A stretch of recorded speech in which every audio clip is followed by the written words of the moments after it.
the best part about it is that they're just going about handling their business. I was listening to Arvell Reese and his literally like 5-word sentences about himself and some of the things that Caleb has been talking about. The dudes are just so locked in here about just doing their job and not worrying about all of the other things and awards.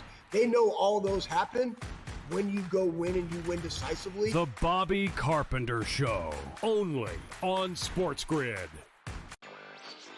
We're going to have bet tracking for the first time. If you have a FanDuel account, you'll be able to track your bet on the Prime Video games.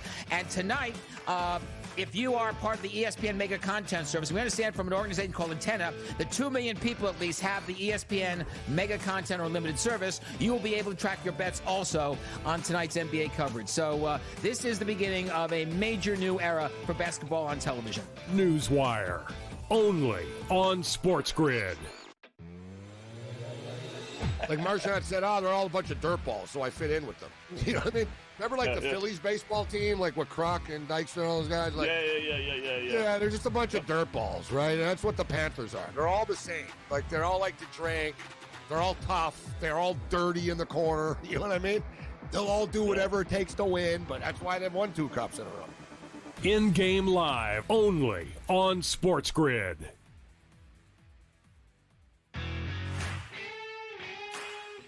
For him and Cignetti are the most Spurrier-like personalities, Spurrier-like head coaches, and Cignetti's locked up. And you know what? And Ole Miss could very well lock Lane Kiffin up, but he will always be a fighting under. At Ole Miss, you will always be a little bit of an underdog because of who you're playing. At Florida, you don't ever have to be an underdog because of their resources.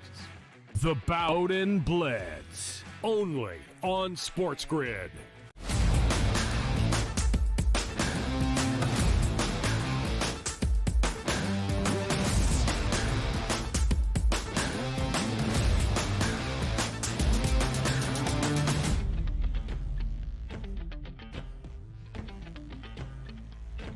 Get your feel, get your fun. Come on in. It's nice. The water is warm. It's the early line. It's your boy DRS along with Joe Ranieri here. We got another hour in the show to make sure we get you caught up on all the latest information. But I always like Fridays too, because you put in the work Monday, Tuesday, Wednesday, and Thursday. And when I say us, like we do this each and every day. But the people out there that are just working for the weekend, they're almost there, Joe. And always our job is, you know what? Give a perfect send-off to work with those good vibes. When you get to the water cooler, you can say, you know what? I heard some good thoughts here on the early line. Let me share them with my coworkers. Listen, Donnie, there is so much going on across the board here. It has been it's been a little bit of everything, and it's only going to get crazier, Donnie, from here until the end of the year. So it's buckle up time here because the world of sports is going to be real interesting.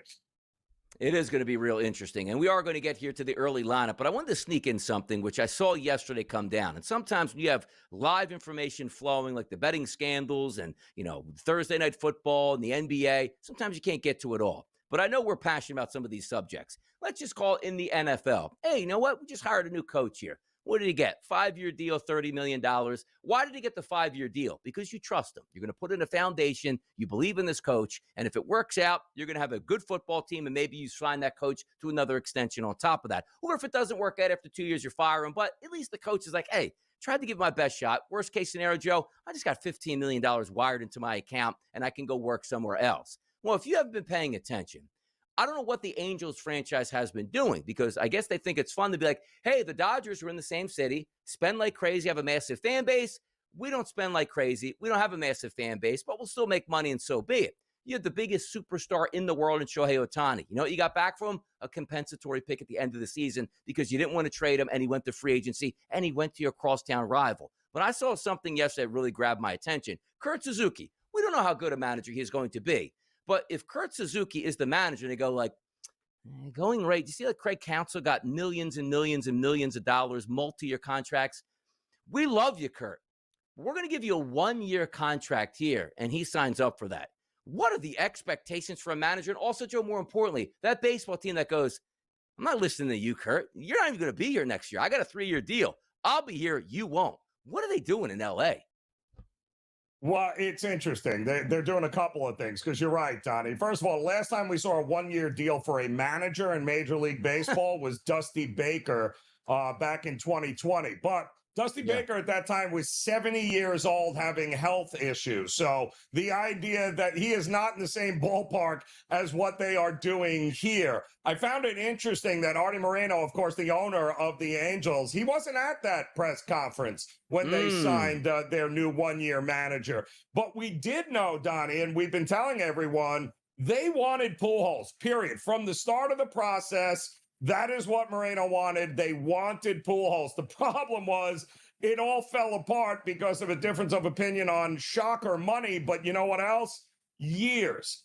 And what we're hearing is that with a lockout looming in 2027, Moreno doesn't want to be paying a manager while the collective bargaining agreement is unresolved and will likely end in a holdout or lockout at some point. So he's trying to protect himself down the road here, but the optics of it are not great for the Angels. That was my next point I was going to ask you, because it's just like December 1st, 2026 is when that CBA is up. Can you imagine saying, I just don't trust the way my organization is going, and I don't want to pay an extra $3 million to a manager who might not manage, into July or August of the next year. That's the sign of a franchise that's doing everything wrong and not everything right. Your goal is to live for today in Major League Baseball. Put the best team out there with the best manager, and you're going to let the chips fall. And they're basically telling you, like, we don't want to pay Ohtani. We're not going to trade Ohtani, but also we don't really need a manager. We're not going to pay stop the madness for the LA Angels. I just wanted to bring up that topic, which a one-year deal absolutely shows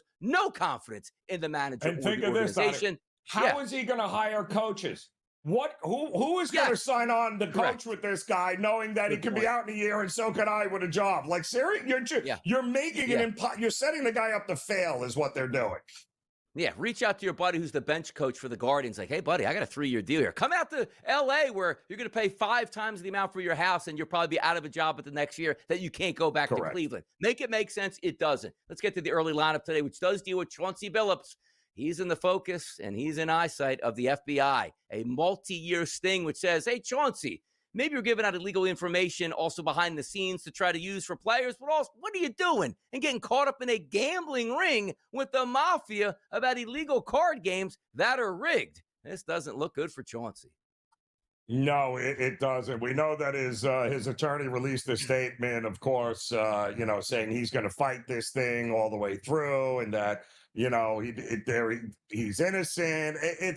This whole thing is going to be very interesting simply because, and keep in mind, his situation is totally different than Rozier's situation, 2 totally different investigations. But ultimately, this didn't happen last week, this card game. This has been happening for a while, and it takes a lot of manpower and a lot of effort to be able to hold that kind of surveillance and that kind of situation. So I hope Chauncey's got a good attorney, because this is going to be unbelievable when it all comes out. Organized crime in New York City. There's a reason why that press conference was not done in Alabama or Mississippi or Florida. That was done in the Southern District there, which is right in the middle of everything. And that's what they wanted to showcase yesterday, and they did. And also caught up in, as we talked about, Terry Rozier. You know what's smart for your career? Hey, Terry, what are you making this year? $26 million. Probably got his shoe endorsements and other things going on as well. Hey, man, the boys want some money. Hey, you know what? Let me go to the bank, get you a couple stacks here, take care of my guys who hang out with me. Or just say, I don't want to pay you guys anything, but you know what I'll do for you? I'll leave this game early, bet the unders, we'll cash in, and nobody will ever find out. Wrong. Totally wrong, totally absurd, but also totally unoriginal. If anybody thinks that Rozier is the first guy to be able to come up with this, no, you haven't been paying attention. This has been going on for a while, and the NBA had known about this. So did we, Donnie. We knew about that game in 2023 with Charlotte. We knew the NBA was investigating it. So, where there's smoke, sometimes there's fire, and that's exactly what happened with Rozier. Where there's smoke, there's fire in the court as well. How about Fireball? 55 for SGA yesterday, and another double overtime victory to start the season for the Thunder as they clipped the Pacers 141-135. Yeah, kudos. Once again, OKC Thunder is going to set a new record this year of the amount of double overtime games that they play, because already they're 2-0. Not in double overtime games this year. And it'll be nice to get something done, I don't know, in 4 quarters. But as long as you have SGA there, The guy is an absolute machine, Donnie, and I much rather have him on the court and on my side of the ticket if a game ever goes to overtime. I'll tell you that. You know what game didn't go to overtime yesterday, Thursday Night Football? Why? Because the Chargers beat the hell out of the Minnesota Vikings yesterday. An easy victory as they get healthier on offense and defense, now sit at 5-3 in that AFC West. Feels like two teams going in two totally different directions. But kudos to the Chargers who got Joe Alt back, and all of a sudden that offensive line looked like, well, a real offensive line in the NFL. Not so much for the Minnesota Vikings. I know, as Aaron Rodgers always says interesting things to the media, and sometimes it's a better time and a better space to do some things. We know he used to play for the Green Bay Packers, but while you're a Pittsburgh Steeler and things are going well, it's just kind of interesting to say, you know what, man, I'm just going to retire as a Packer. And understand this, doesn't mean he's going to play for the Packers again. When he retires, he will be a Packer, which we all know. I don't know if you want to say that during the week that you play the Packers. Who knows? Yeah, well, because I'm sure the media was firing just a bunch of ridiculous questions his way. Like, do you miss Green Bay, man? Is it good? Like, stop. Well, yeah, yes, he's going to retire a Packer. Everyone knew that the minute he left and spent 18 years there. So not a big shocker there, Aaron.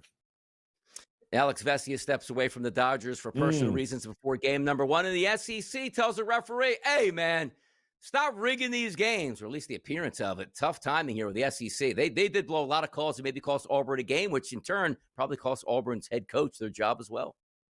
Yeah, and that wasn't the I mean, there was a lot of absolute head-scratching calls in that game, Donnie, so doesn't shock me they stepped in.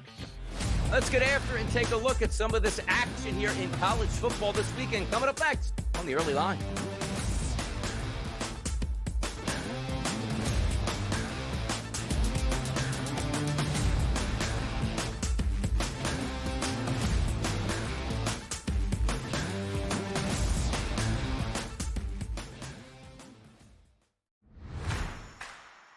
The best part about it is that they're just going about handling their business. I was listening to Arvell Reese and his literally like 5-word sentences about himself and some of the things that Caleb has been talking about. The dudes are just so locked in here about just doing their job and not worrying about all of the other things and awards. They know all those happen when you go win and you win decisively. The Bobby Carpenter Show, only on SportsGrid.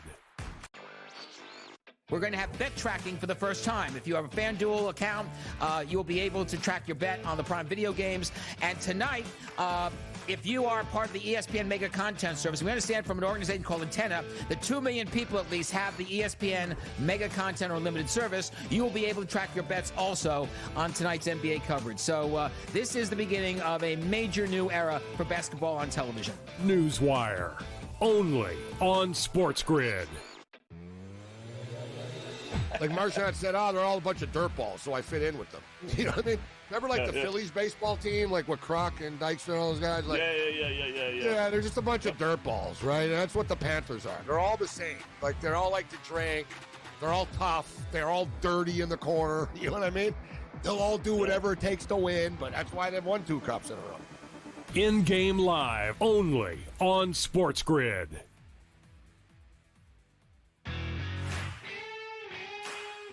For him and Signetti are the most Spurrier-like personalities, Spurrier-like head coaches, and Signetti's locked up. And you know what? And Ole Miss could very well lock Lane Kiffin up, but he will always be a fighting under. At Ole Miss, you will always be a little bit of an underdog because of your play. At Florida, you don't ever have to be an underdog because of their resources. The Bowden Blitz, only on SportsGrid.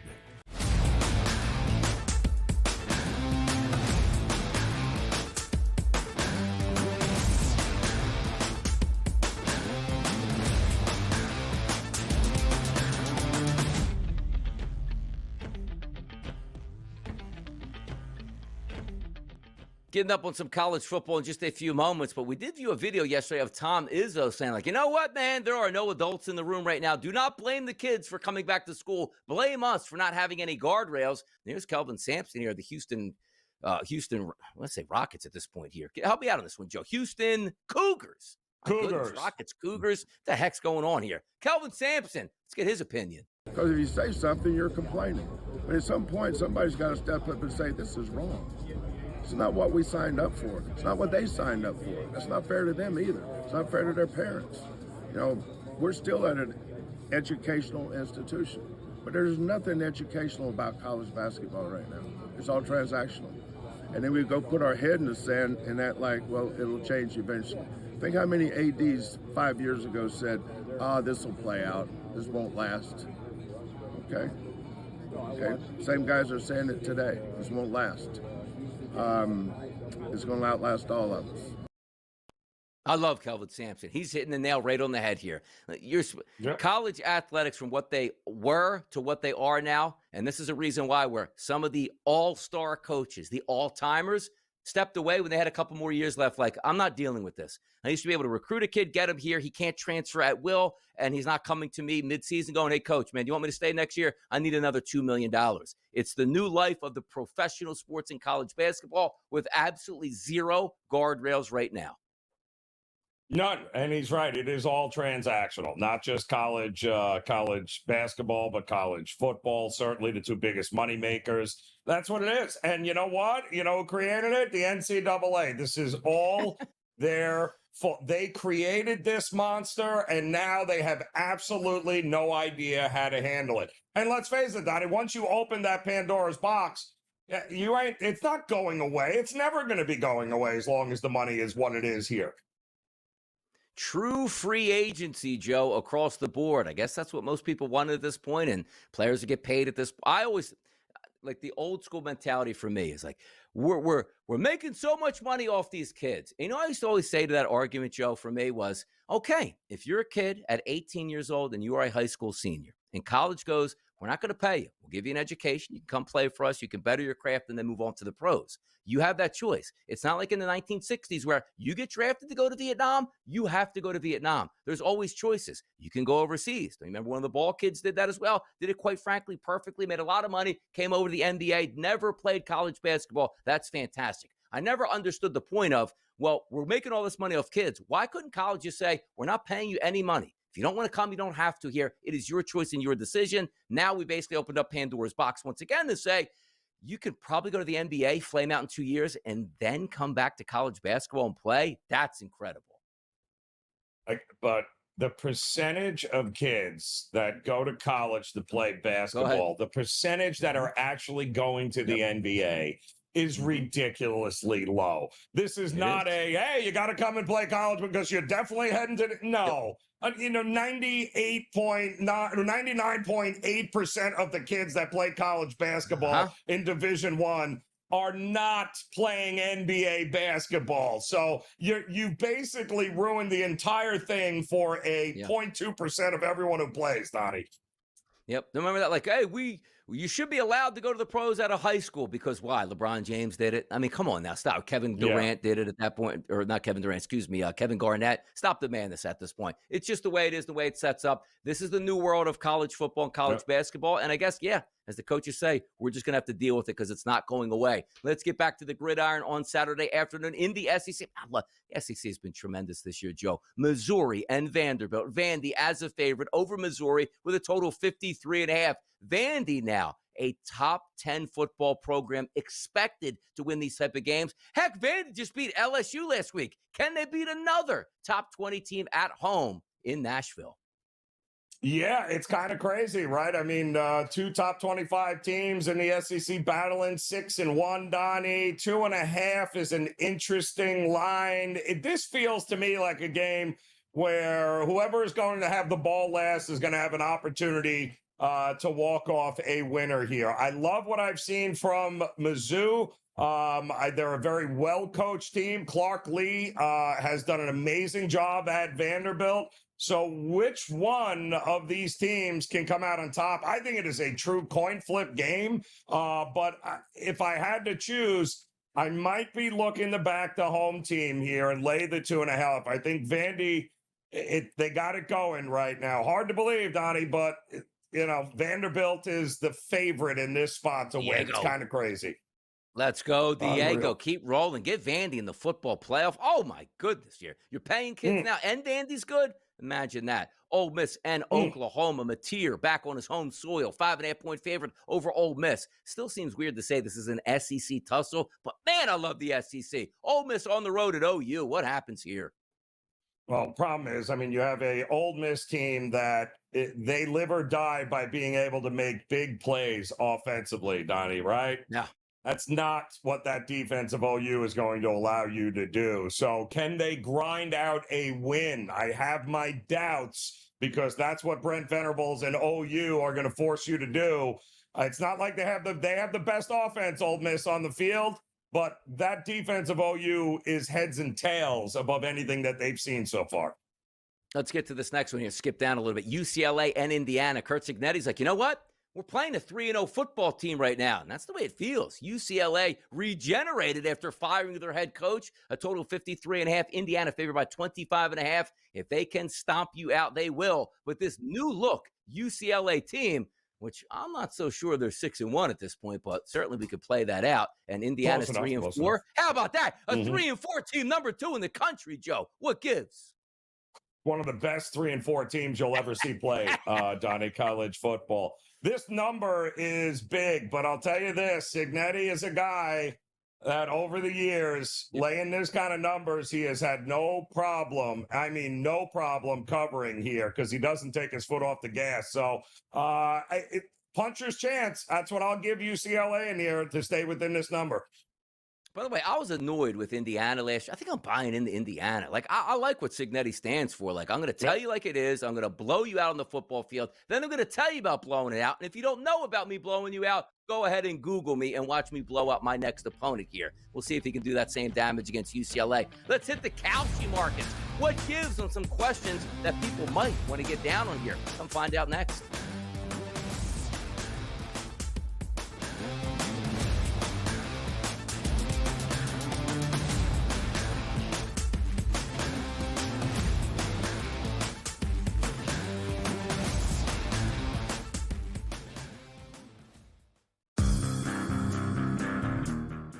Very young team outside of Durant. They're going to be an impossible out in a 7-game series, and I'm predicting it right now. If the seeding lines up, you are getting the Thunder and the Rockets in the Western Conference Finals. There's not another team in the West that's going to be as good as the Rockets are when we get to playoff time. The Craig Carton Show, only on SportsGrid. I don't want people to stop discounting how good of a coach Rick Carlisle is. And I think they're going to find a way to get it done.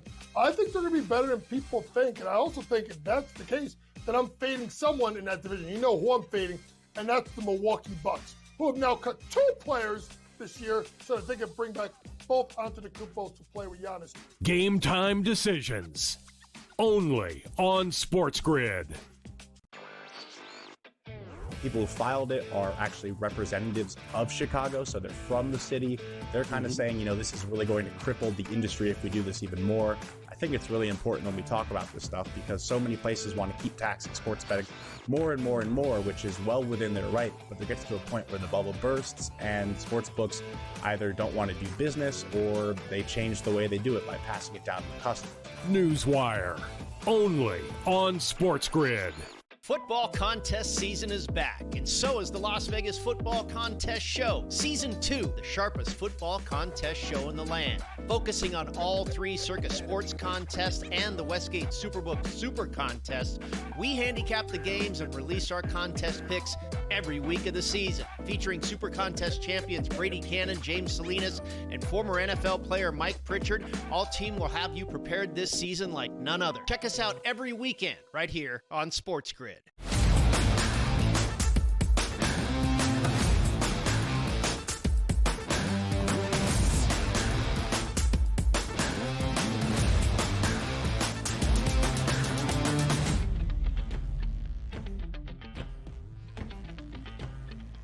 Kalshi markets, poly markets here, having some fun on some information. And we're not just talking about, Joe, hey, do you think the Buffalo Bills can win this weekend over the Carolina Panthers? We like some information that you might be able to bet on, like the stock market. And sometimes people look at the stock market, Joe, as a long-term investment. Hey, you know what? Give it 5, 6, 7 months, see what it does. Or, hey, I got something pretty good right now. I think it's going to jump. Let me take it now and sell it in just a few days. Well, this market is asking us here about the coaches in the NBA. And the question asks, look, don't shoot me. Don't blame the messenger. Which pro basketball coaches out this year? If I translate that, Joe, in my mind, it means which coach is going to get fired this year? Doug Christie, Doc Rivers, and Jason Kidd. And when I say fired this year, it actually says if the head coach of Milwaukee, let's just call it, and again, that's Doc Rivers, announces they will leave before January 1st of 2026, then the market resolves. So that means this year, not the NBA season, Joe, this calendar year, any chance that Doug Christie, Doc Rivers, or Jason Kidd, in your mind, is out before the start of the new year?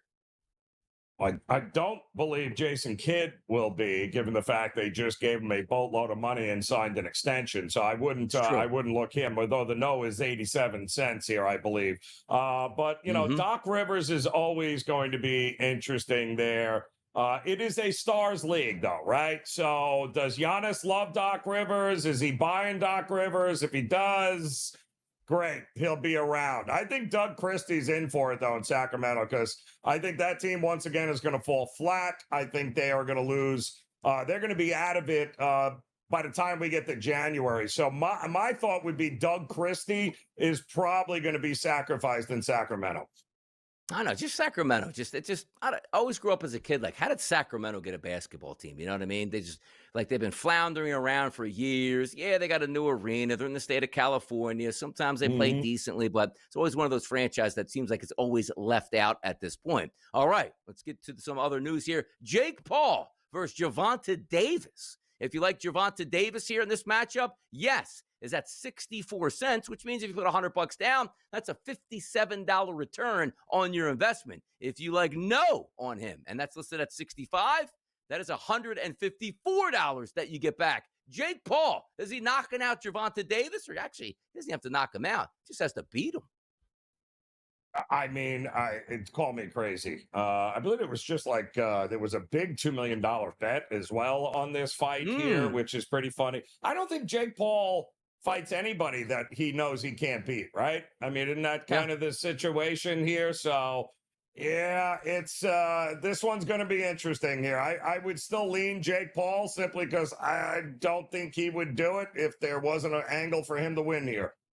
If you're Jake Paul, yes, $100 wager will pay back $209, so $109 in profit back if you want to get down the business on Jake Paul and Gervonta Davis here. Let's keep moving down the list as we're going over some hot topics here. We just talked about Aaron Rodgers going, hey, you know what? When it's all said and done, I'm going to retire as a Green Bay Packer. Give me that one sheet of paper. I'll sign it, and I'm going to go ahead and retire as a Packer. This question, will Aaron Rodgers retire before the 2026-2027 season? I say absolutely no, and that's at 32 cents, Joe. So a $100 wager would pay back $313. You know what? I'm going to have to get involved in this, Joe.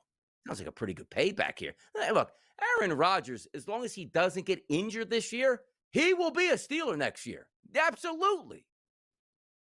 I think there's a good chance, again, that's a big if, that he doesn't get injured. But so far, they've done an amazing job of protecting him. So I think as long, depending on what happens with Pittsburgh this year as the team, I think there's a good shot. I'm with you, Donnie. I think that the longer he goes, the more games he plays this year, and the more games they win, that those odds, Donnie, are going to get much better for us here. So maybe not worth a bad investment right now on the no.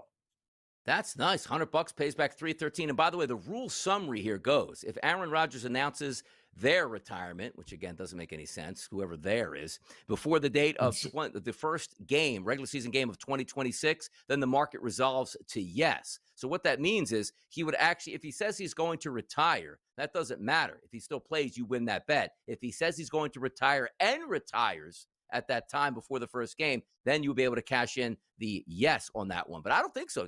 I definitely think they want him back. Things are going well. They're going to probably make the playoffs. I don't think he retires at this point. I think he stays. I do. Again, you don't have to wait until the contract ends. You can cash out at any time you can sell that contract, Donnie. And I'm telling you, those numbers are going to get better in our direction. How about that, Aaron Rodgers? We'll talk about Aaron Rodgers next because he's going to take on the Green Bay Packers.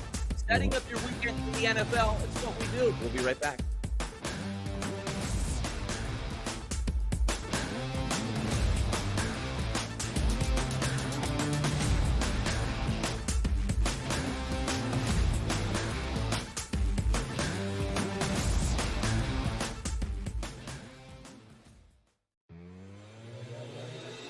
If you watch a Mavericks game, every single play he's arguing with the referees. I mean, if I was like a this, ref, his hands are up. It's like, dude, everyone else is halfway up the floor right now, and you're still back here arguing. Yeah. I mean, I would tee him up. There is no doubt in my mind, Gabe, the NBA's got to go to these refs and say, listen, you know what? Swallow the whistle with him. In-game live, only on SportsGrid. I am willing to bet on Wemby is a triple-double ladder season-long market.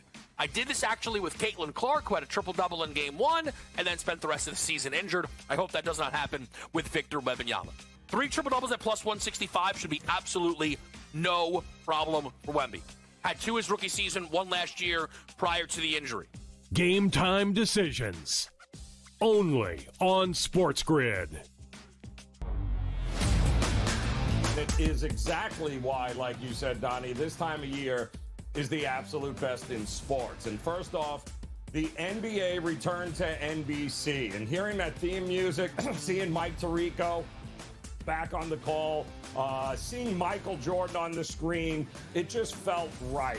Like an old friend that you haven't seen in decades that walks back into your life. The Early Line. Only on SportsGrid. We've had an undefeated regular season a couple times in the NFL. The Patriots, of course, did it before losing in the Super Bowl to the Giants. The 72 Dolphins, of course, did it en route to a Super Bowl win. But to go winless is harder than to win every single game. And my New York Jets are well on their way to doing this. The Craig Carton Show. Only on SportsGrid.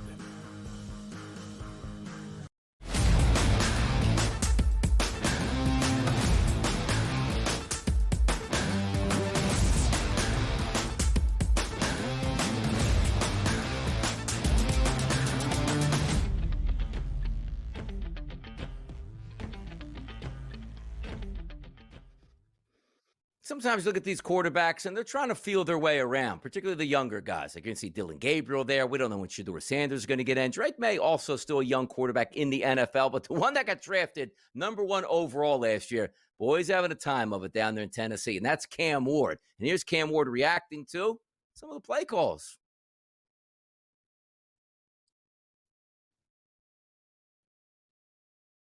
Yeah, see that? Leave me right up here. You want me to answer for Cam Ward? Look, the playbook stinks, but my player's even worse. Here's Cam talking about the play calling now.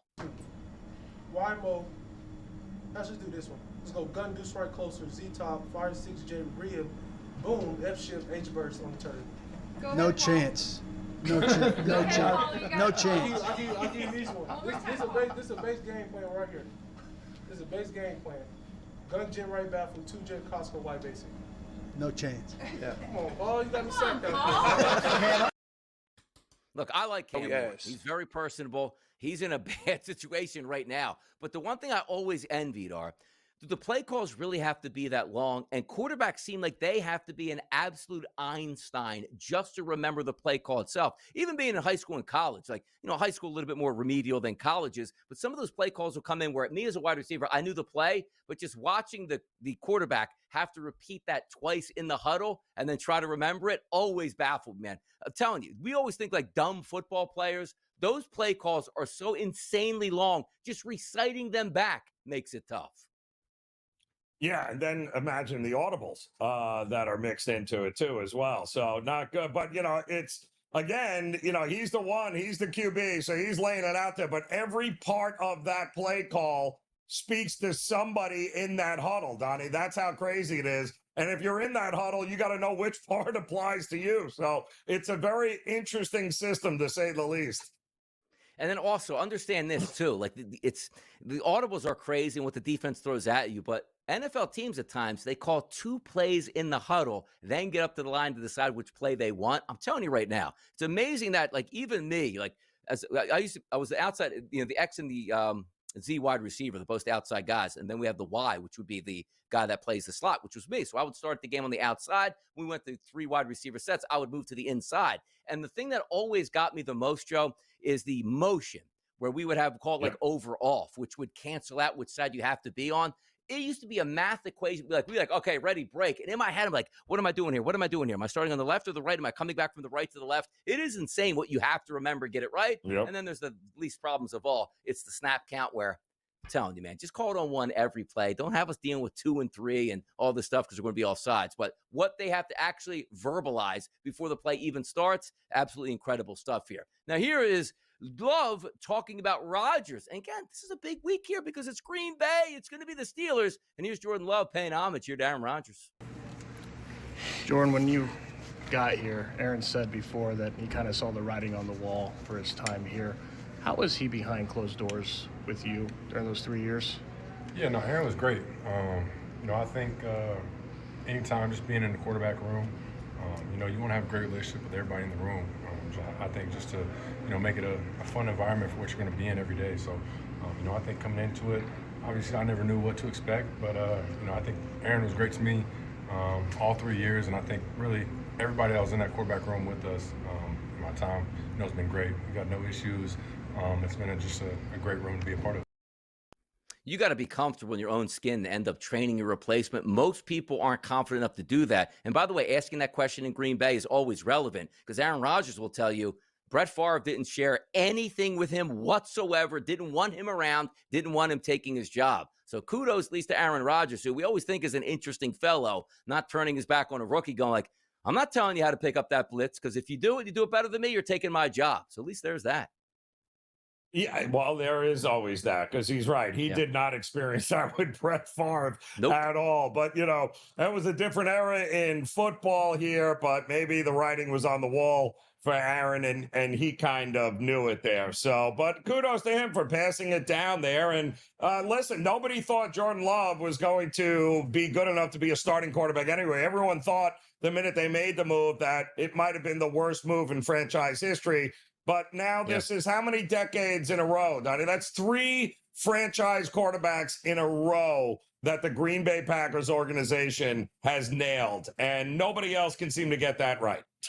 You are nothing without a quarterback, and certainly people, I can't believe they're doing that here. Same thing with the Philadelphia Eagles. We got a franchise guy in Carson Wentz. That's Jalen Hurts is still on the board. Let's take him. How did that turn out? Wentz leaves town here. Super Bowl champion Jalen Hurts multiple times in the Super Bowl and an MVP in the Super Bowl. You can't have enough good quarterbacks on your roster here, which at least one healthy quarterback in this next game might be all you need for the Baltimore Ravens. Not just getting Lamar Jackson under center.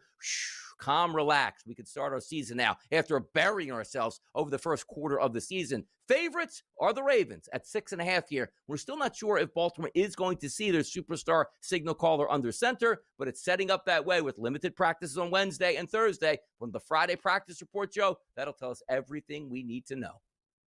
Yeah, I would most likely say it's that he is playing, but it doesn't matter even because we mentioned it yesterday. The market, even with him being out on the practice fields, has not budged. In fact, the line moved the other way at times during the last 48 hours. So it's kind of hilarious to me that here we are. All right, we're going to get Lamar back and. Well, okay, but the line is still 6.5 here. Yeah, the books are not moving at the 7. What has moved though, Tony, is the total. So the feeling is that if he is playing, we're probably getting some points in this game at somewhere along the line. Talking about getting the points here, it's the New York Giants. Why are they getting points? They just roasted the Philadelphia Eagles. And I'll tell you, if they hung on against the Denver Broncos, or how about just played a complete fourth quarter and shut the Broncos out 19-0, what this spread would look like. Jackson Dart back in town looking to beat the Philadelphia Eagles for a second time in a season. That never happens. A.J. Brown might be damaged goods, but the Eagles still sit here, Joe, and a 7.5-point favorite in a total that rose from 40.5 up to 43.5. Dart and the boys on the road showing life.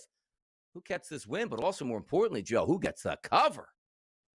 Yeah, the problem that I have with this game here is, and we see it a lot, is that defeat, and I so wish that the Giants had won that game, but them not winning the game and the way that they lost the game, that sometimes carries over, Donnie, unless you have a really, really good coach that can, refocus everybody. They're replaying that game in their head a lot here, which is worrisome. Given the fact that they just beat this team a couple of weeks ago. I don't know that I have all the confidence in Dable to be able to game plan and be able to repeat this. I do like the over, though. I think points are coming in this game in a big, big way. Yeah, and the Eagles went on the road and beat Minnesota, which is always hard to win on the road as is, but how good is that Minnesota team actually when we saw them get pasted last night by the Chargers? I do think the Giants stay within that number. Dallas and Denver. Denver had a massive comeback last week in elevation. They stay home this week to take on the Dallas Cowboys, who, by the way, Cowboys firing on all cylinders on offense. CeeDee Lamb is back. This total, Joe, up from 47.5 to 50.5 points, but still a favorite for Denver, hanging in there over a field goal. Yeah, this is going to be interesting here. The Cowboys defense versus this Denver offense. Denver cannot take 2-3 quarters off in this game and expect to be able to come back. So I do like the Broncos at home here. I think Dallas's defense, it'll rear its ugly head again. And I absolutely think the Denver defense will be able to handle business here. So I would tend to lean with the home team. Do we get explosive plays on Sunday Night Football? Aaron Rodgers and the Pittsburgh Steelers, they go side to side with a lot of quick passes here. Two good defenses teeing it up, including a lot of really good pass rushers. A total of 45.5 and a favorite here for Green Bay on the road at -3. Do you believe they should be the dog in this game, the Pittsburgh Steelers? Yes, they should. And the problem for Pittsburgh is this defense, Donnie. And the problem is unless they blitz, they're not having a great way to get to the quarterback, and I think that could lead to a lot of points in this game. Big NBA night on a Friday here. Points, and more points do I hear? Let's break down some of the action next right here on the early line.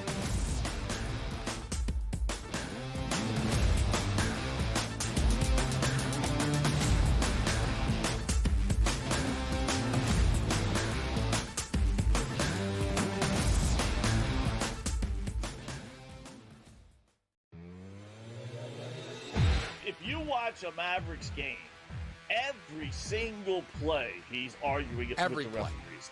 I mean, if I was like the ref, hands are up. It's like, dude, everyone else is halfway up the floor right now, and you're still back here arguing. Yeah. I mean, I would tee him up. There is no doubt in my mind, Gabe, the NBA's got to go to these refs and say, listen, you know what? Swallow the whistle with him. In-game live, only on SportsGrid. I am willing to bet on Wemby is a triple-double ladder season-long market. I did this actually with Caitlin Clark, who had a triple-double in Game 1 and then spent the rest of the season injured. I hope that does not happen with Victor Wembanyama. 3 triple-doubles at plus 165 should be absolutely no problem for Wemby. Had 2 his rookie season, 1 last year prior to the injury. Game time decisions. Only on SportsGrid. It is exactly why, like you said, Donnie, this time of year is the absolute best in sports. And first off, the NBA returned to NBC. And hearing that theme music, seeing Mike Tirico back on the call, seeing Michael Jordan on the screen, it just felt right? Like an old friend that you haven't seen in decades that walks back into your life. The early line, only on SportsGrid. We've had an undefeated regular season a couple times in the NFL. The Patriots, of course, did it before losing in the Super Bowl to the Giants. The 72 Dolphins, of course, did it en route to a Super Bowl win. But to go winless is harder than to win every single game. And my New York Jets are well on their way to doing this. The Craig Carton Show, only on SportsGrid.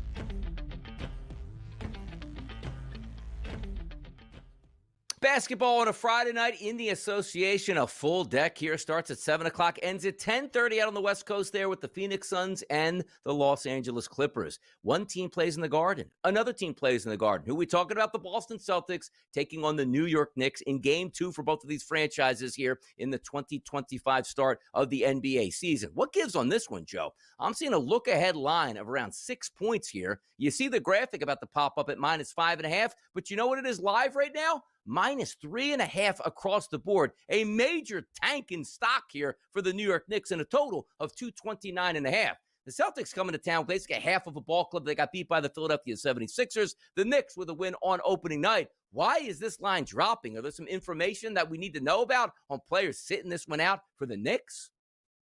Yeah, well, that's the whole thing, Donnie. I think there is got to be some concern that Cat may not be available in this game. They didn't have Hart last game, don't forget. But I kind of the depth that this Knicks roster has that they didn't have under Thibs last year.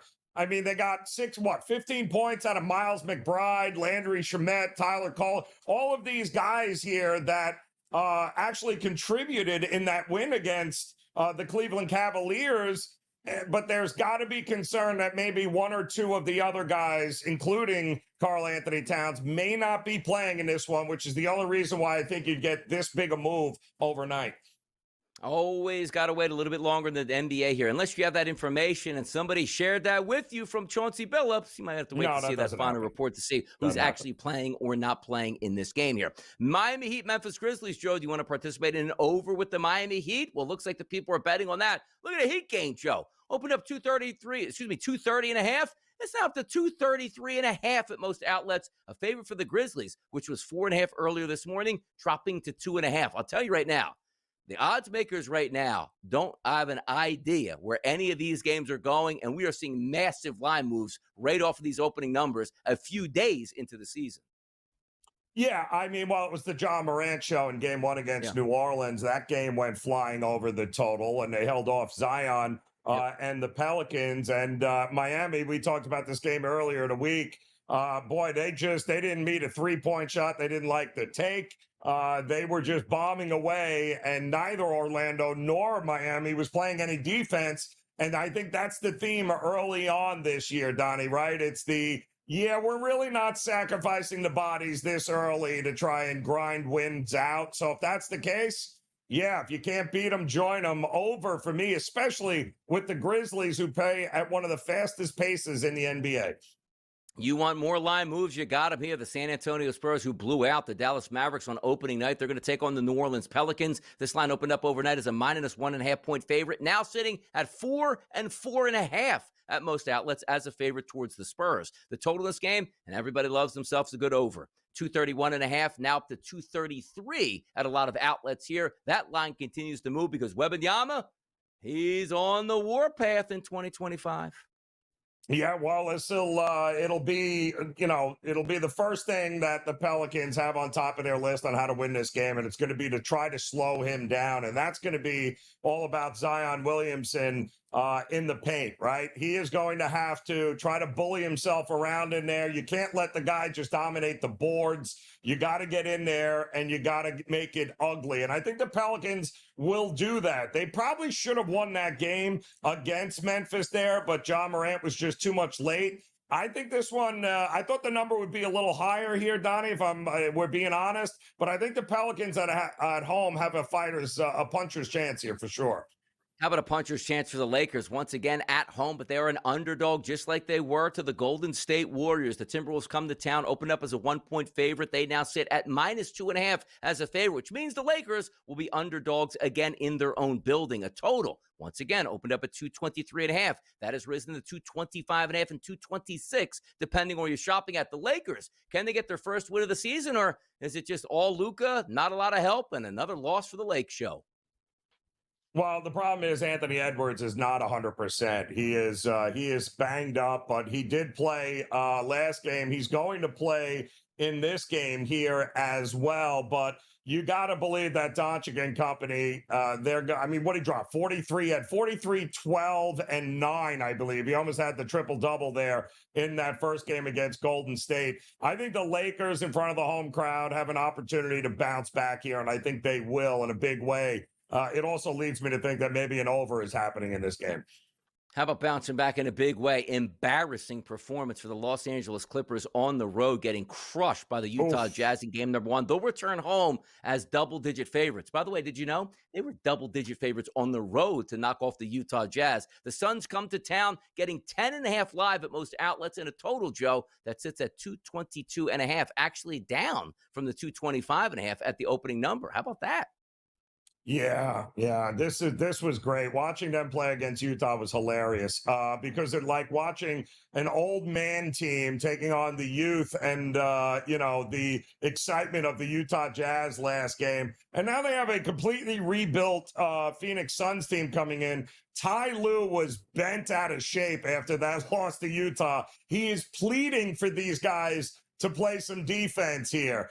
Like, have you seen your roster? There's nobody playing defense on this roster of the Clippers, especially Bradley Beal. So, I am going to look to back the Clippers, but early, Donnie. I think they get out and play from in front in the first half. That's where I would bet them. Yeah, you got to crack that whip on them. And my goodness, how bad they were in game number 1, getting smashed by a team that we probably think is not going to win very many games this year. They're 0-1 to start. How about the Dallas Mavericks quickly here? We take a look at the Mavericks at home. They're favored over double digits. They didn't show up on their own court opening night going against the San Antonio Spurs. The Wizards come to town, and usually everybody beats the Wizards. It's like your homecoming game right now. Bounce back for the Mavericks. It's just like in the NFL, Joe. You're not as bad as what we saw in game number 1 as you are to game number 2. Same thing in week number 1 to week number 2. Are these a bounce back performance spot here for the Dallas Mavericks? Oh, it's huge. Cooper Flagg and company. Listen, Kyrie, until he returns from the torn left ACL, Cooper Flagg is going to have to figure some of this stuff out on his own. So I do think this is the perfect get-right spot, and they don't have an answer for Anthony Davis. The Wizards do. I think this is a good opportunity for Dallas to feel better about themselves. Cooper Flagg, the point guard, man. Let's see what he can do tonight in their matchup against the Wizards, but we're going to shut it down next, which includes some best bets that are cashing in.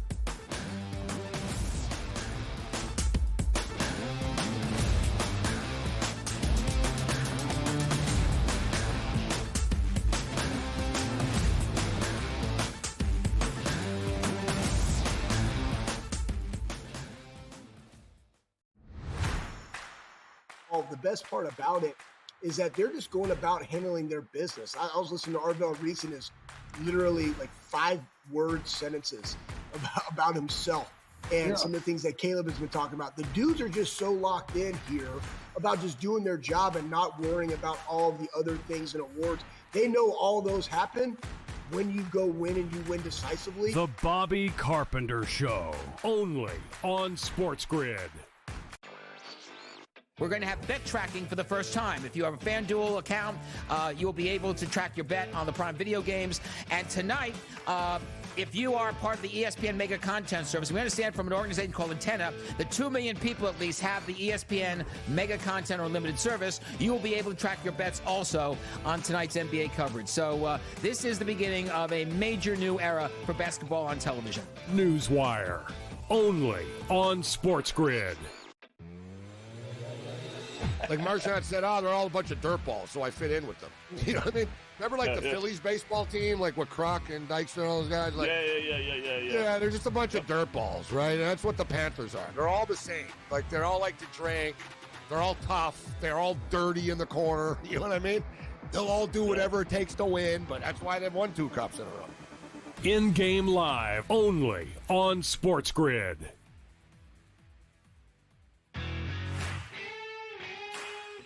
For him and Signetti are the most Spurrier-like personalities, Spurrier-like head coaches, and Signetti's locked up. And you know what? And Ole Miss could very well lock Lane Kiffin up, but he will always be a fighting under. At Ole Miss, you will always be a little bit of an underdog because of who you're playing. At Florida, you don't ever have to be an underdog because of their resources.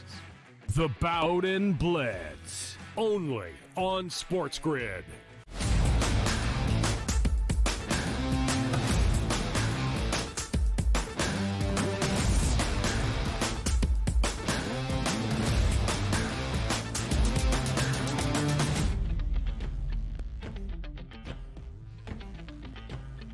Let's do it. How about this? It's a football Friday. It's the final segment of a long week, Monday, Tuesday, Wednesday, Thursday, Friday, to get you to this Friday because everybody's working for the weekend here. And at this time, we like to reach out and ask you a question. It's called Fade the Public.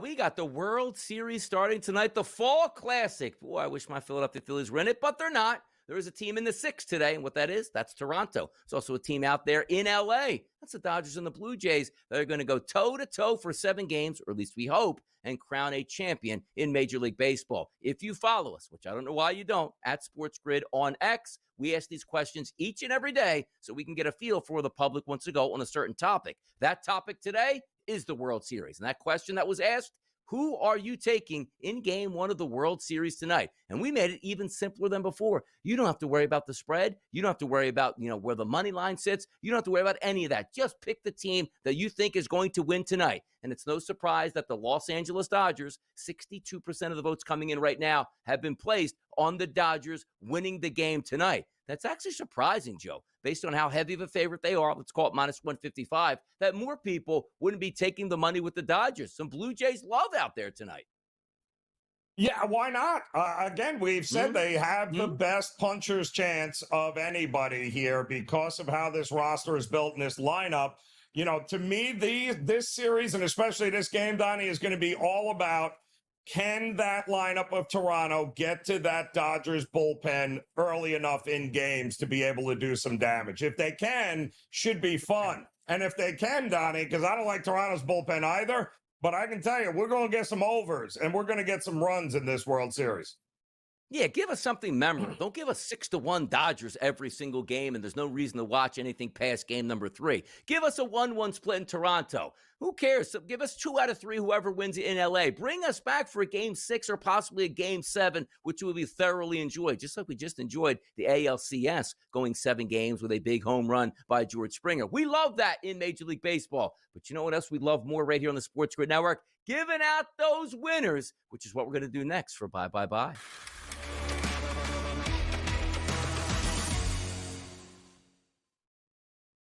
Joe, you can go baseball tonight. You can go hockey. You can go NBA. You can tee the people up for a play that's coming this weekend here in the NFL. But I got a feeling you're serving up some football tonight, and it's not the NFL that we're talking about.